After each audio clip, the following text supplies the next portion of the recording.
Naquele tempo, Jesus subiu ao monte e chamou os que ele quis, e foram até ele. Então Jesus designou 12, para que ficassem com ele e para enviá-los a pregar, com autoridade para expulsar os demônios.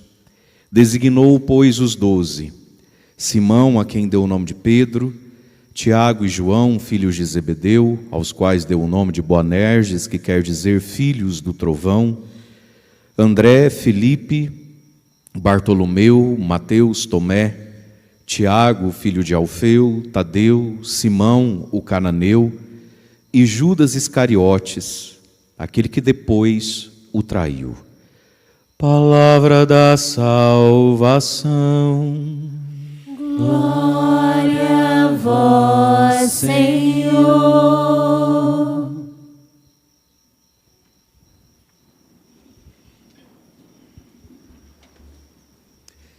Queridos irmãos e irmãs, é uma alegria para nós rezarmos então essa primeira missa de São José do ano de 2024, em honra a São José, primeira missa do ano de 2024 aqui no Santuário de São José. E Deus com certeza nesse ano quer fazer muitas coisas boas nas nossas vidas, em todas as áreas da nossa vida, através da intercessão do glorioso São José. O padre colocou ontem um videozinho aí nos WhatsApps, não sei se todo mundo conseguiu ver, mas nesse ano a gente vai fazer em cada uma dessas missas, toda missa do dia 19, a bênção da carteira de trabalho, ou de algum objeto, ou papel, ou documento, enfim, que simbolize a sua profissão, o seu ofício, a sua tarefa com a sociedade, o seu ganha-pão, pedindo a São José também a bênção para a nossa vida financeira, para a nossa vida material. São José que foi pai, foi esposo, foi trabalhador, foi provedor de uma casa. Então no final da missa a gente vai fazer essa bênção. Se você não trouxe hoje, não tem problema, mas eu gostaria de convidar você a aprender a fazer votos com Deus. Sabe, meus irmãos, Deus não está à venda, nós não estamos comprando Deus. Deus a gente não ganha com maracutaias espirituais. Nós não temos essa fé que nem fé é crendice, de ficar oferecendo presentinhos espirituais para uma entidade. Então eu não mudo de vida, eu continuo sendo a mesma pessoa, mas aí eu faço uns cambalacho espiritual, né? Oferto lá alguma coisa, e aí o espiritual vai agir e me abençoar. Nós não acreditamos nisso. Mas, meus queridos irmãos e irmãs, Deus sempre nos convida a dilatarmos a nossa alma e nos colocarmos na perspectiva do amor. Quando a gente de fato quer muito alguma coisa e quer que aquela alguma coisa seja para a glória de Deus também, seja para a nossa santificação, o Espírito Santo suscita e fala dentro do nosso coração propósitos, votos espirituais, que nos alargam, que nos esticam, que nos tiram da nossa preguiça, que nos tiram da nossa mesmice, que nos tiram do nosso apego em relação àquela própria coisa que a gente está pedindo. Porque às vezes a gente vem diante de Deus e apresenta os nossos pedidos, e por mais nobres que esses pedidos nos pareçam, no fundo a gente pode estar apegado ao próprio pedido. É por isso que às vezes diante de Deus o Espírito Santo fala dentro do seu coração: fica um ano sem tomar cerveja. É por isso que o Espírito Santo fala dentro do seu coração: fica um ano sem comer aquilo que você mais gosta. É por isso que o Espírito Santo fala: faça tal oferta, tal valor. E geralmente são coisas que, quando você recebe essa flechada do Espírito Santo dentro do seu coração, da sua cabeça, você mesmo se assusta, você começa a achar que está doido e sente muita vontade de marcar um horário com o padre. E se não tiver horário com o padre, você quer mandar um áudio para o padre para perguntar se foi Deus mesmo que falou com você. Antes de você gastar o meu e o seu tempo, eu quero dizer: sim, foi Deus que falou com você. Eu não sei o que ele falou, eu sei que já foi ele. Porque Deus vem sempre esticar os nossos apegos, vem sempre esticar a nossa preguiça, para nos colocar e nos abrir para nós esse grande horizonte do amor, da fé, da esperança, da confiança em Deus. E nos nossos sacrifícios nós vamos aprendendo a colocar Deus no centro. Deus é o centro de tudo, e a vontade dele é o centro de tudo. Junto com isso, A gente crê e espera dele, somente dele, tantas coisas que só ele mesmo, no fim das contas, é que pode fazer por nós. E nisso tudo, meus irmãos, a gente passa a conhecer Deus na terra. O Salmo diz: a intimidade e os segredos do Senhor são para aqueles que o temem. E quando a gente vai aprendendo a temer a Deus, a gente vai aprendendo a ouvir a voz de Deus dentro do nosso coração. E Deus fala, coloca a voz dele dentro do nosso coração e da nossa mente, justamente para que a gente possa crescer e continuar crescendo na nossa capacidade de conhecer a Deus. E sabe, meus queridos, a gente está nessa vida, está nessa terra, e a gente tem que ser bom, tem que ser honesto, tem que ser justo. Mas é um desperdício passar essa vida sem conhecer o poder de Deus, que só se manifesta para quem tem fé, para quem ora, para quem renuncia, para quem é guiado pela voz do Espírito Santo. Nós não somos pessoas que nos relacionamos somente com Deus, nós nos relacionamos uns com os outros, não é verdade? Portanto, existe um mundo aí de aptidões, de qualidades e de virtudes humanas para com outro ser humano, que se eu não tenho ou não desenvolvo, a minha vida não vai para frente. Por quê? Porque eu não convivo com os anjos do céu, eu não convivo com a Santíssima Trindade. Nenhum de nós está no céu. Tempos atrás, eu fiz uma homilia, tem quem gosta de ficar recortando as homilias da gente, né? Para evangelizar também. E eu falava um pouco sobre isso, né? Ai, Deus vê o coração. Eu falava na homilia: Deus vê o coração, eu não sou Deus, eu só estou vendo a roupa que você usa mesmo. A barba que não fez, o cabelo que não corta, o vocabulário que usa, né? E é um trechinho assim: Deus vê o coração, mas o ser humano não vê o coração. E como a gente não se relaciona só com Deus, bora arrumar a cara. Está viralizado aí, pegaram, recortaram, tem canal aí que já está com quase 2 milhões de visualização, outros tantos já tem 1 milhão também. Porque isso é uma verdade da vida. Agora, meus irmãos e minhas irmãs, a gente também precisa cuidar do outro lado. Talvez você é, e louvado seja Deus se for, uma pessoa muito boa, uma pessoa muito correta. Talvez você seja, e Deus queira que seja, um ser humano bem arrumadinho, no âmbito moral, ético, social. Deus queira que você seja, que eu seja. Mas a vida também tem esse outro lado, o lado espiritual da vida, o olhar espiritual para as coisas. E existe para você e para mim 2 tipos de bênção. Uma bênção, a bênção que vem da própria vida. Deus é um Deus de princípios. Se a gente cumpre alguns princípios muito humanos, muito da própria vida mesmo, a gente vai desfrutar de graças e bênçãos que vêm disso. E algumas graças e bênçãos da nossa vida nós não estamos desfrutando, porque estamos falhando já como seres humanos. E aquilo que é do humano também está na palavra de Deus. Daqui a pouquinho a gente chega ali. Eu quero falar um pouquinho sobre essa primeira leitura. O povo fala: padre, encurta essas homilias. Eu tenho tanta dó de encurtar, gente, apesar que eu sei que devia. Mas o que eu vou fazer se eu prego para um povo que não conhece a Bíblia? Você nunca nem ouviu a primeira leitura de hoje, você nem sabe do que está falando, sabe? Não sabe. Saul, Davi, por que Davi vai ser rei, quem foi Saul, como é que é essa história, você nunca nem ouviu. Queria mesmo poder pular a primeira leitura, ficar só com o evangelho. Fala para quem está do lado: hoje a homilia vai demorar, fala. E a culpa é sua. Fala: a culpa é sua, é sua. Já já a gente vai chegar na primeira leitura aqui, queridos, que nos fala de uma realidade muito humana que aconteceu entre Davi e Saul, e a gente pode se encontrar nessa palavra, e a gente vai ver que de algo muito humano que Davi deu conta de realizar, coisas profundamente divinas alcançaram a vida de Davi. Então, tem graças e bênçãos que vêm de realidades muito humanas entre nós, no nosso relacionamento com o outro. Tem graças e bênçãos que não estão nos vindo, porque estamos falhando como seres humanos, um com o outro. E a palavra de Deus, a Bíblia Sagrada, é a melhor escola também, inclusive, para isso. Eu não sei como está aí, eu preciso até agora, voltei de férias ontem à tarde, né, gente? E já voltei bem, rezando a missa de São José. Olha que delícia, Deus é bom comigo. Mas, então hoje à tarde, amanhã, não sei, eu vou dar um jeito de assuntar, fazer umas fofocas aí com uns informantes meus. Porque a gente estava previsto aí, né? Tem gente rindo, sabe o que eu estou falando.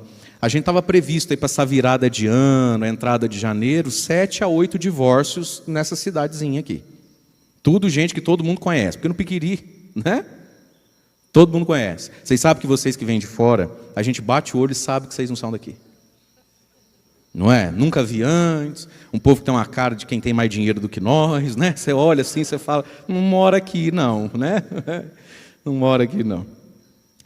E veja, aí aquele desespero atrás de padre, dia 2 de janeiro, olha se pode, né? Aí você olha e vê, que triste, um casamento dá errado, depois de tantos anos, o que está acontecendo ali? Coisas profundamente humanas. E aí você olha um tanto de gente, e agora isso é para nossa vergonha, começa a bater na sua cara junto comigo, para eu não sentir vergonha sozinho. Fala, ai que vergonha. Fala, tem gente que não vem na igreja e o casamento é melhor que o meu. É ou não é verdade, minha gente? Para a nossa vergonha, sim ou não? Tem uns homens que não vêm na igreja, mas está dando um show como marido. Tem mulher que não vem à missa, não tem as devoções que a senhora tem, mas é uma mulheraça. Pensa uma esposa nota 11. Pensou? Então, bate na cara e fala, para a nossa vergonha. Ai, Jesus, que vergonha. Existem coisas que são profundamente humanas, amém? Por isso que muita gente, e eu também, demorei tanto tempo para, no nível do espírito, da fé, conhecer São José. Porque São José é um santo de coisas profundamente humanas, não é? São José não é um santo do qual está escrito em algum livro ou lugar, fez um aleijado andar, andou em cima da água, um Padre Pio que aparecia em 2 lugares ao mesmo tempo. Mas quão grande é São José? E onde é que se santificou? Através do que se santificou? Das realidades e das coisas profundamente humanas. Agora, meus queridos, não existe só o humano. Não existe só o ético. Não existem bênçãos apenas para esses princípios que o próprio Deus colocou na vida, que se você acertar, você vai colher muita coisa boa disso aí. Existe o sobrenatural a nosso favor. E o sobrenatural se acessa pela fé, pela oração, pelo passo no escuro, pelo pé posto na água. Tem coisas para você e para mim que a gente não vai viver se a gente não aprender a ser um homem, uma mulher de fé. Entende isso? De fé. Tem coisa que a gente não vai acessar, não vai viver se a gente não aprender a ter fé. Basta você ver Jesus mesmo nos evangelhos, quando ele diz, se creres verás a glória de Deus, se tiveres fé como um grão de mostarda. Pedi e recebereis, batei e abrir-se-vos-á, procurai e encontrareis. Existem coisas para você e para mim, que ou o nosso dedo começa a gastar a bolinha de terço, ou o nosso joelho começa a conhecer com intimidade a dureza do chão e ralá-lo ali um pouquinho, ou um pocão, ou um muitão, ou não vai nos vir. E aí a gente vai ficar dizendo, mas tão bom que eu sou. Porque tão bom que você é, muita coisa boa você já está colhendo de ser bom como você é, ou não? Ou você queria ter essa vida de ponta cabeça, infernal, infernizante desse povo que está por aí? Você já está colhendo muita coisa de ser bom. Mas existem coisas que a gente precisa aprender a ouvir. O Espírito Santo dentro de nós nos pedindo gestos, passos de fé. Está lá em Atos dos Apóstolos, que você não lê Bíblia. Quando Paulo está pregando e diz lá, vendo a fé que aquele homem paralítico, desde muitos anos, que ficou entrevado numa situação, tinha, disse ao homem, vendo a fé que ele tinha, levanta e anda. Jesus no Evangelho, vendo a fé que eles tinham, disse ao paralítico, não é isso? Jesus andando no meio da multidão, quem me tocou? Os apóstolos, Senhor, quem te tocou? Está todo mundo te agarrando, está todo mundo arrancando um pedacinho da sua roupa, está todo mundo encostando para fazer selfie. Como assim quem te tocou? Não, alguém aqui me tocou. Uma pessoa aqui relou em mim, saiu de mim uma força. Portanto, meus amados, existem coisas que estão guardadas dentro de uma vida de fé. E verdade seja dita também, nem todos nós queremos essa vida de fé. Impressionante. Como a gente quer o milagre, a gente quer a mudança, do marido, da esposa, do filho, da vida financeira, da doença, mas a gente não está disposto a uma vida de fé em favor daquilo. É mais, a gente está disposto a mendigar a atenção do ser humano, gastar um dinheiro que não tem, e a gente, verdade seja dita, não desconsiderando o valor do que eu vou falar agora, porque tem, tudo tem seu lugar na vida, mas muitos de nós temos muito mais fé num psiquiatra do que em Jesus. Tem muito mais fé no tarja preta do que em Jesus. Essa que é a verdade, meu irmão. Porque o médico é médico, e Deus deu a ele a sabedoria, e diz, toma isso, tantas horas, tananana, e você vai gastando seus 400, 500 conto por mês. No mês que tem que fazer a volta é mais que isso. Mas se alguém te disser, se o padre te disser, faz esse cerco de Jericó, faz essa novena. Quaresma do Frei Gilson do Instituto Reste começa daqui a pouquinho. De novo já, hein, gente? É quaresma, amanhã já é quaresma, hein? Carnaval, quaresma. Rosário, 4 da manhã. Ah, eu prefiro todo mês pôr dinheiro lá no ser humano. E o ser humano tem seu valor, a ciência tem seu valor, tem gente que precisa, mas existe um sobrenatural que, no fundo, muitos de nós gostamos de reclamar, mas não gostamos de acessar. Porque você sofre, eu não duvido, mas você gosta mesmo é de dormir. Porque você sofre, eu não duvido, mas você gosta mesmo é dela bem geladinha.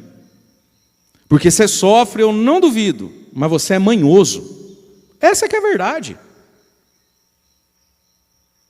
Pega na sua própria orelha. Puxa, até falar aleluia. Bate no teu peito comigo e fala, estou entendendo tudo. Atitudes profundamente humanas, meus irmãos, que nos abençoam. Primeira leitura. Nós ouvimos aqui, na primeira leitura, um trecho do livro do profeta Samuel. Samuel foi o profeta que ungiu o rei Davi como rei. Só que dessa unção para o reinado são 12 a 14 anos, onde Davi vai ficar em stand-by. Ele tem uma palavra profética. Davi viveu um dia muito lindo na frente do seu pai, dos seus irmãos. O reconhecido profeta Samuel o unge e diz, tu és rei e serás rei de Israel. Só que o rei é Saul. E Deus havia dito, inclusive, a Samuel, Saul aos meus olhos já não é mais o rei. Só que Deus é um Deus de ciclos, de tempo, não adianta você apressar as coisas. Vai lá e unge Davi, rei. Davi é ungido rei, mas não vira rei, porque tem um rei, Saul. Mas Davi, aos olhos de Deus, Davi para si mesmo, e aos olhos de Samuel, Davi já é o rei. Não é agora, mas vai chegar a hora. Como uma mulher que ainda não tem o bebê no braço, mas já é mãe porque está dentro da barriga. Mas vai entre 12 a 14 anos de tempo para isso se concretizar.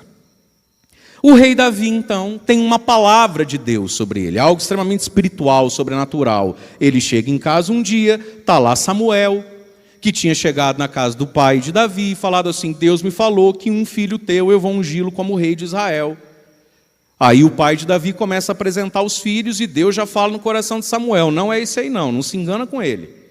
Bonitão, forte, está lá na palavra, né?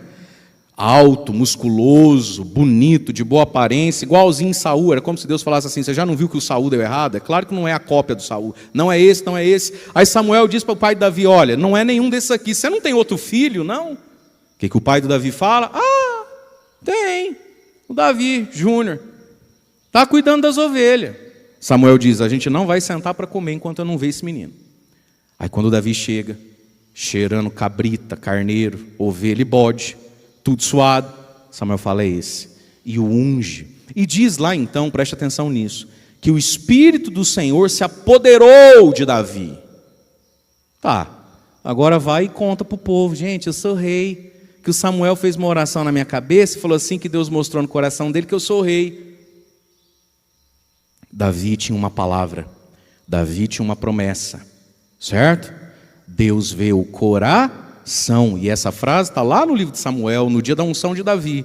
Samuel, Deus vê o coração, não é como o homem que vê a aparência. Muito bem, Deus vê o coração, mas o que está lá em Padre Mário capítulo 7, versículo 20, depois você lê? Deus vê o coração, o homem vê as aparências, e é assim que é a vida. Por 12 ou 14 anos, ninguém viu nada de especial em Davi, e nem era obrigado a ver, ué. As pessoas não são Deus. Mas aí, Deus, através da vida, vai dar uma oportunidade para Davi. O gigante Golias. Lembra dessa história, sim ou não? Quem está acordado ainda? Erga a mão para ver. Fala para engraçado, se fosse para dormir, ficava em casa. Né? Se fosse para dormir, ficava em casa. Amém? Então Davi, menino santo, Davi, o queridinho de Samuel, teve uma oportunidade. Ninguém tinha a fé que Davi tinha, mas estava todo mundo diante do Golias. E Davi vai lá e derruba, não é isso? E mata Golias. Aí todo mundo olha e fala, esse menino tinha que ser rei, né? Mas por que é que Davi enfrentou Golias? Quando até o próprio Saul falou, Davi, ao teu tamanho é o tamanho do homem. Faz isso não, menino. Ele vai machucar demais, vai matar você. Não entra nessa fria. Davi falou, eu vou. Por que Davi falou, eu vou? Sem ninguém falar, vai, Davi. Ele foi. Porque ele sabia o que Deus tinha com ele, o que ele tinha com Deus. E Davi tinha fé sem precisar que os outros dessem tapinha nas costas. Por isso ele enfrentou Golias. Essa é a parte de Davi. Entre ele e Deus a coisa tem que estar firme, tem que estar segura. Mas o povo precisa ver um resultado, e Davi deu um resultado. Davi fez o que ninguém iria fazer. Davi resolveu um problema de todo mundo, o gigante Golias. Pronto, Davi tem que ser rei. Aí diz que quando eles voltam para a cidade deles, a mulherada complicou a vida de Davi, as fofoqueiras, as que não se aguentam, as beatas de igreja. Fizeram uma musiquinha para Davi. Saul matou 1000, porque Saul era o rei guerreiro. Saul matou 1000, Davi matou 10.000. Parece que eu estou ouvindo até a batidinha do fundo. Se fosse hoje era um funk, era um agronejo, essas coisas que o diabo inventa e joga para a terra, sabe? Saul matou 1000, Davi matou 10.000. E cantavam isso nas fuças, na cara de Saul.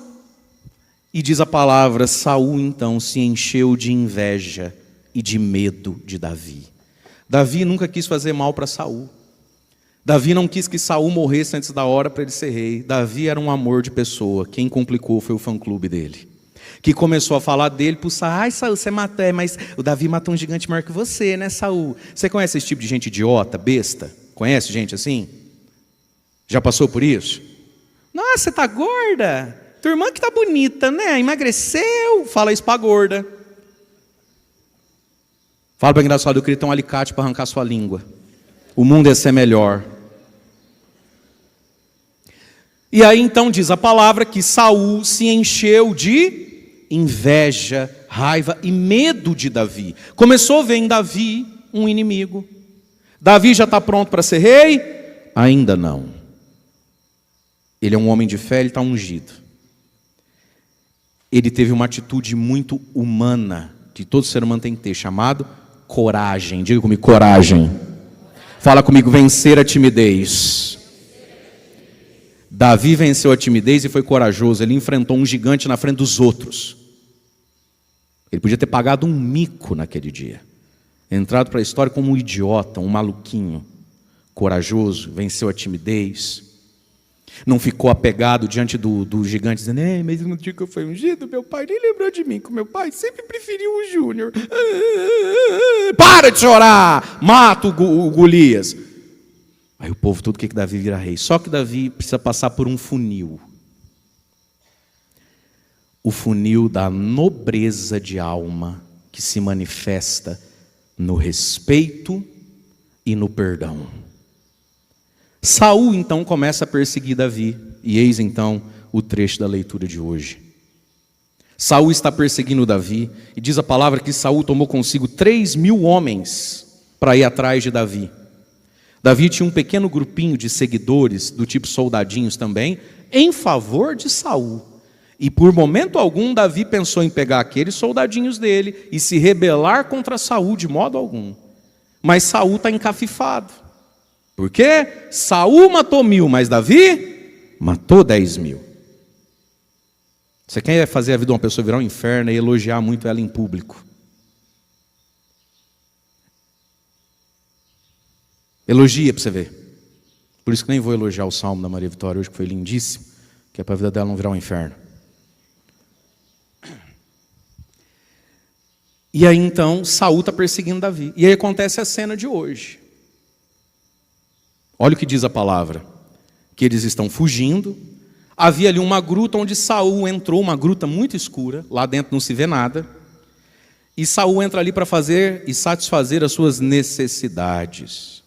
Os homens, amigos de Davi, disseram-lhe: Davi, este certamente é o dia que Deus preparou para você, rapaz. Lembra que Deus falou: te entregarei os teus inimigos? Davi, não desperdiça não. E Davi, motivado pelos amigos, olha só os amigos que a gente tem na vida. Davi entra na pontinha do pé, dentro da gruta escura, guiado possivelmente por alguns grunhidos de Saul, que estava agachado fazendo necessidade. Ele chega pertinho do Saul, diz a palavra, era tão escura a gruta que Saul não vê Davi. O que Davi faz? Você não lê Bíblia nem escuta a leitura, né? Eu vou contando tudo, pode ficar tranquilo, que o pacote é completo. Davi agacha, tira uma lança, uma peixeira, sei lá. E na hora se arrepende e diz assim: longe de mim tocar o ungido do Senhor. Porque quem é que ungiu Saul rei? O mesmo Samuel. Deus me livre e me guarde de fazer mal a um ungido do Senhor. Saul era um homem imperfeito. Diz a palavra que Davi e Saul se conheciam já há muito tempo, porque antes do Golias, Saul tinha umas crises, uns ataques, que para acalmar o rei Saul chamavam Davi para tocar harpa, cantar salmo, e aí o Saul ia acalmando. Saul, se fosse hoje, ele tinha algum problema aí que a psiquiatria sabia dizer qual é. Saul está perseguindo Davi.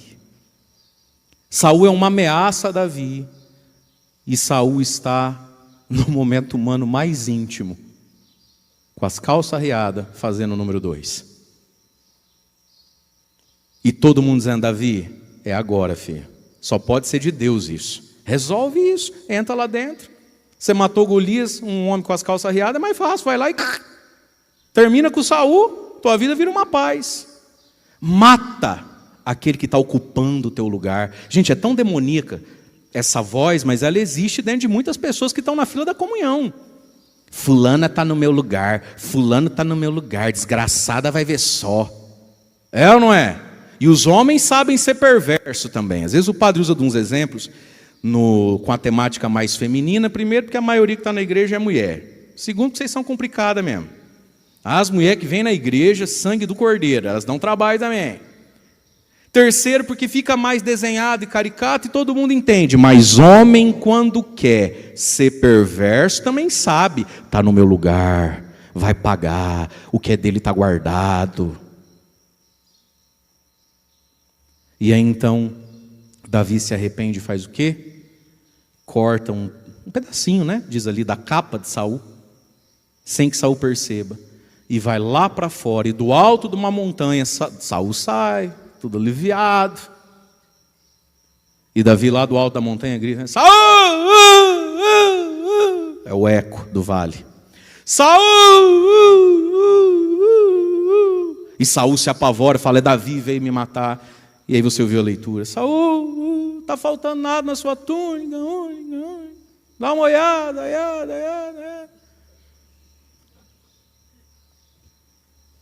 E Saul vê que está faltando uma parte, Davi aparece então no alto da montanha e balança. Saul, nunca te quis fazer mal. Deus me livre de tocar no ungido do Senhor. E aí Saul diz: Davi, certamente você será rei, porque você é mais justo do que eu aos olhos de Deus. Aos olhos dos amigos, eu acho que Davi ganhou naquele dia o título de bobo, o título de idiota, o título de santarrão. Claro que ninguém falou isso para Davi, porque Davi tinha matado um gigante. E Davi conseguia entrar e sair de uma gruta sem ser visto. Não vai querer provocar um homem assim. Mas que boa parte dos amigos de Davi falaram: mas é um burro mesmo. Fica aí atrás de padre, igreja e reza para você ver só. O mundo não é assim não, hoje em dia não é assim. A gente não tem que também fazer tudo certinho. Porque se a gente for fazer tudo certinho, a gente ficamos para trás, né, padre? Mas Saul então disse: Davi, essa história aí que um homem rezou por você, eu estou começando a achar que é verdade. Você é mais justo do que eu. Mas aqui, por 2 vezes nessa cena, Davi disse uma frase para Saul: que o Senhor Deus seja juiz entre você e eu. Que Deus seja juiz entre você e eu. Eu não toco no ungido do Senhor. E aqui tem uma postura de Davi, chamada nobreza, magnanimidade, tamanho de alma. Quem é Saul? Saul é um ungido do Senhor, ele é o rei do povo. E a ninguém é dado o direito de difamar, de diminuir, de ridicularizar o ungido do Senhor. Davi foi nobre, não porque Saul merecesse muito não, no caso aqui, mas porque Davi era nobre de alma. Meus irmãos, as nossas insatisfações nos revelam. A gente é bom até que nos cutuquem, não é assim? A gente é certinho até que alguém esteja ocupando o lugar que a gente crê ser nosso. Olha o ensinamento de Davi: não se toca no ungido do Senhor. Ah, mas ele é meio maluquete da cabeça. Davi falou: eu sei. Ah, mas ele está sendo injusto com você, Davi. Eu é que sei. Mas ele é o ungido do Senhor. Não se toca nos ungidos de Deus. E na vida, quando um mais forte é contra nós, ou quando a gente se sente, inclusive, esquecido ou injustiçado por um ungido do Senhor, o que a gente faz? Vai para o Face? Que Deus seja juiz, Padre Mário, entre você e eu. Percebe como é a vida? De quem tem fé? E esse aqui foi o funil de Davi. Não foi nem o Golias. O Golias foi uma das coisas. Gente, está tão importante esse ensinamento que eu vou deixar até você acordar quem está do seu lado. Acorda essa pessoa. Fala: não dorme não. Essa é a melhor parte, você vai dormir? Agora que vai ficar bom? Acorda, menina. Senta direito. Bota a coluna reta que não dorme. Foi ungido por Deus. Venceu Golias, porque o ser humano não vê o coração, vê as suas atitudes.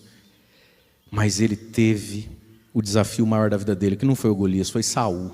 Saul estava na mão de Davi. Era só apertar assim, encaminhar. Tuf. E o que foi que Davi escolheu? Que Deus seja o juiz entre eu e você. Da minha parte, eu não toco, eu não firo um ungido do Senhor. E foi aqui que Deus deu a Davi o trono. Na atitude de uma nobreza. Saul é o rei, Saul é o ungido. Davi foi nobre de alma. Ele usou de misericórdia com quem ele poderia ter usado de força e justiça. E usou de misericórdia para com o próprio Deus, se é que eu posso dizer assim. Porque quem foi que escolheu Saul? Foi Deus. Deus escolheu Saul. E Saul foi se perdendo. Mas ele é um escolhido de Deus.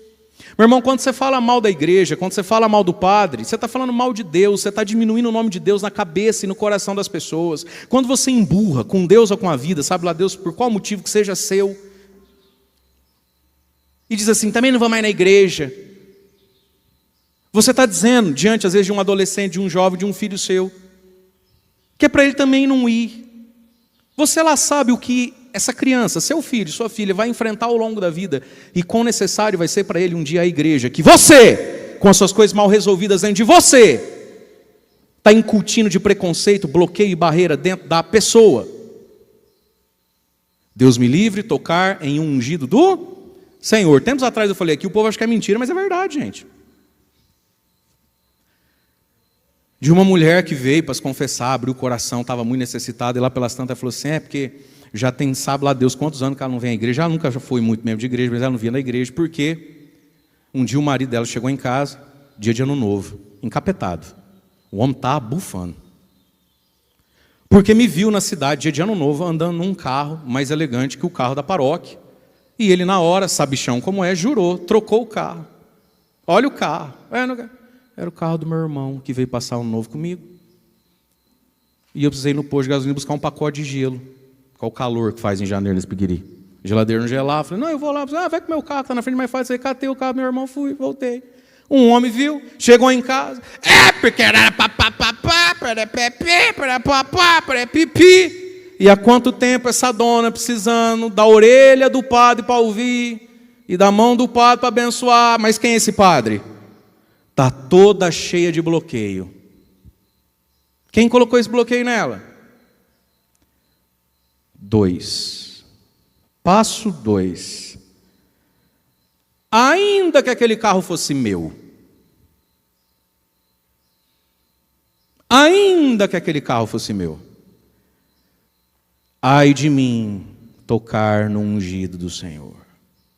Primeiro, por respeito a Deus. Segundo, que o escândalo que esse nobre senhor deve ter feito nessa casa no dia de Ano Novo, deve ter escandalizado criança, adolescente, parente que é evangélico, mas também não vai na igreja, que estava quase voltando. Fala para quem está do seu lado, a vontade que eu tenho de cortar a sua língua só está aumentando. Fala para essa pessoa. O mundo seria melhor se você não tivesse língua. Ainda que fosse, ai de mim tocar no ungido do Senhor. A nobreza de alma. E isso aqui vale também dentro da nossa família. A senhora que é casada tem filho. A senhora tem tido nobreza de alma em relação ao seu marido, diante dos seus filhos? O senhor tem tido nobreza de alma em relação à sua esposa, diante dos seus filhos e netos? Como é que marido e mulher falam um do outro na presença de filhos? Teu pai é um grosso mesmo. É burro igual sua avó. Bate no peito e fala, estou entendendo tudo. Fala, por que eu vim nessa igreja hoje? Gente do céu. Pergunta para quem está falando assim, que hora que ele vai falar do milagre, da cura, só do dinheiro mesmo? Assim, a gente não vem para ouvir essas coisas, não. E aí vamos para o Evangelho, meus irmãos. O Evangelho de hoje diz então que Jesus, logo já no início do seu ministério, quando as multidões vêm a Ele, por causa das curas, das bênçãos, dos milagres, dos sinais, Jesus passa uma noite toda em oração e escolhe então, de um grupo de pessoas que onde Ele ia, eles estavam. E essas pessoas tinham o nome de discípulos. Eram pessoas que publicamente, socialmente, comunitariamente, tinham aderido a Jesus. Eles já eram identificados com a figura de Jesus. Por isso ganham o nome de discípulos. Dentre esse grupo de discípulos, que em algum momento lá do Evangelho de Lucas diz que são 120, que Jesus envia 2 a 2, Jesus escolhe 12, que a gente pode continuar chamando de discípulo, mas que vão ganhar o nome e o status, vamos pôr assim, de apóstolos, de testemunhas do Senhor, de ministros de Deus, que são os 12 apóstolos.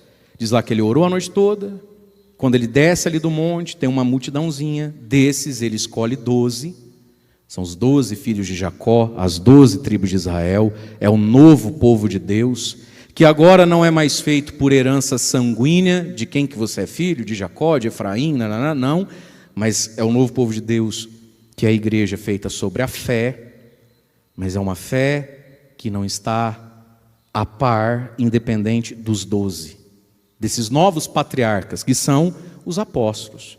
Aí vem o nome dos apóstolos, e vem de novo essa realidade tão humana que é a igreja. E Judas, que veio a trair. Ungido de Deus, que veio a trair. Veio ali os 2 que são chamados de filhos do trovão. Você acha que devia ser pouca coisa conviver com essas criaturas aqui?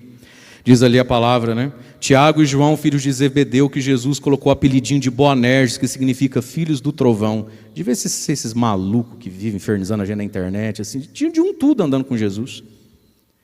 Para nos dizer o quê, meus queridos? Que a igreja é um desejo de Jesus. E ele escolhe homens que às vezes parecem mais filho do trovão do que filho de Deus.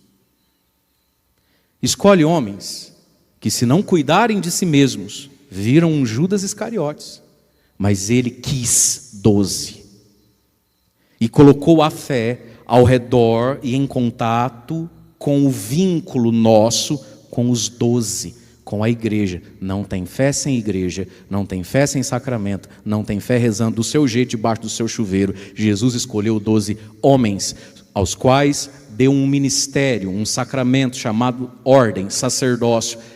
Não diz na Bíblia que Jesus escolheu 12 travesseiros para você ter a Eucaristia, para você ter o perdão. Não diz na Bíblia que ele escolheu 12 chuveiros Lorenzetti para debaixo dele você se resolver com Deus. Escolheu 12 homens e tinha gente ali que parecia mais filho de um trovão do que filho de Deus. Esse é o mistério da igreja. Porque Deus, quando escolheu Saul, Deus, quando escolheu Davi, não os ungiu só com óleo, os ungiu com misericórdia. Por que Deus escolhe alguém para ele? Para salvar a própria pessoa. Sabe por que Deus me chamou para ser padre? Para me salvar. Deus teve muita misericórdia comigo. Olhou para mim e falou: ou esse aí lida com Deus todo dia, ou esse aí tem que se envolver comigo todo dia, ou vai dar ruim. Ou esse aí anda comigo, às vezes até por necessidade mesmo, todo dia, ou não vai para o céu. O primeiro destinatário da salvação de Cristo para o Padre Mário é o próprio Padre Mário. Depois o que vem através disso. Deus me ungiu no dia da minha ordenação sacerdotal com óleo e com misericórdia, porque é misericórdia dele. E se o Padre não fosse eu, fosse você, você também teria sido ungido com óleo e com misericórdia. E você não ia ter os defeitos que eu tenho, você só ia ter os defeitos que você já tem também. E aí eu ia ver os defeitos que você tem. Mas como você está aí, eu estou aqui, você vê os defeitos que eu tenho. Deu para entender? Não? Não? Sim? Só quem está vivo, mexe a cabeça. Ah, que maravilha. Jesus quis a igreja, ungiu 12. Mas ungiu 12 para estar com ele e enviá-los a pregar com poder sobre o mal. Sobre os demônios, diz a palavra. E aqui, meus queridos, isso também vale, então, para todo cristão. Para todo aquele que foi batizado em Cristo através dos homens ungidos, da igreja, que receberam o sacramento do batismo. Para todos os que confirmaram o seu batismo no sacramento da crisma. Você também foi chamado para Jesus. Jesus também quis você. Meu amado, olha para a sua vida. Olha para a sua história. Quero convidar você a pensar agora com as pessoas com as quais você convive, como família, pessoas que têm o seu sangue e seu sobrenome. Quero convidar você a pensar agora em quem convive com você lá no seu ambiente de trabalho. A grande maioria de vocês que estão aqui na missa hoje é tudo velho. Então a grande maioria pode pensar lá, lembra quando você fez o 2º grau da escola? Como estão aquelas pessoas? Eles têm fé? Eles casaram na igreja? Eles frequentam? Gente, a maioria das pessoas com as quais você conviveu e convive, tudo se perdeu, verdade ou não é? Às vezes você olha para você, você não entende nem direito como é que você tem fé. Jesus quis você. Jesus também te chamou para perto. E qual é o chamado de Cristo? Para ficar com Ele e enviá-los a pregar com poder sobre o mal. Para pregar tem que ter uma vida humana e muito humana, bem resolvida. Agora, para expulsar demônio, meu irmão, tem que ter poder espiritual. E de onde é que vem essa vida humana e muito humana, meus amados? Bem resolvida, como a de Davi, que na hora de ter timidez e medo escolheu ter coragem, porque não adianta ser ungido se é frouxo. De onde é que vem essa vida espiritual muito bem resolvida, como a de Davi? Porque não adianta ser ungido, ser corajoso e passar por cima dos preceitos de Deus e matar Saul e não conseguir perdoar. De onde é que vem isso? O Evangelho falou, escolheu 12 para estar com Ele. Estando com Ele, consegue pregar, consegue vencer demônio.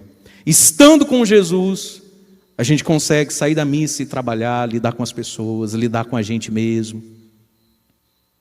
Mas consegue também vitória sobre os demônios, sobre tudo que é aquilo na nossa vida que às vezes é mal e que vem do próprio diabo.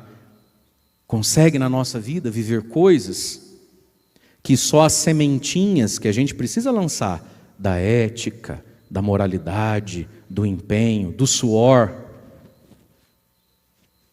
Deus, meu querido, não vai fazer nada na minha vida se eu não estiver bem suadinho.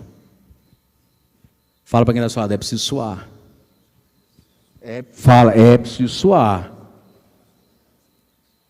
Só que o meu suor não alcança tudo. Sem suor eu bloqueio tudo, mas só suor não alcança tudo. Existe algo que vem do Espírito, da fé.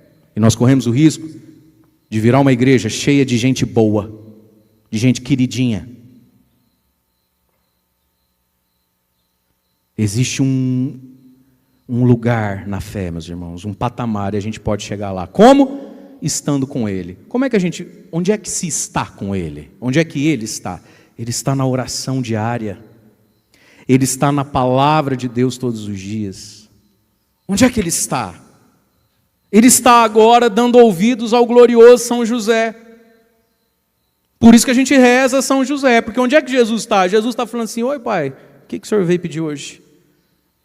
Aí São José querendo levar um monte de pedido, você não apresentou nem o seu, porque estava com sono, porque de noite estava calor, porque dessa vez não deu, porque chegou visita, porque chegou parente, vai que eu atraso. Ai! Estar onde Jesus está. Jesus que está no sacrário. Jesus que está na comunhão eucarística. Estar com Jesus. Estando com Jesus a gente pode pregar. E estando com Jesus a gente pode vencer demônios. Fala para quem está do seu lado, estar com Jesus. Fala para quem está do outro lado, estar com Jesus. Amém? Vamos ficar em pé.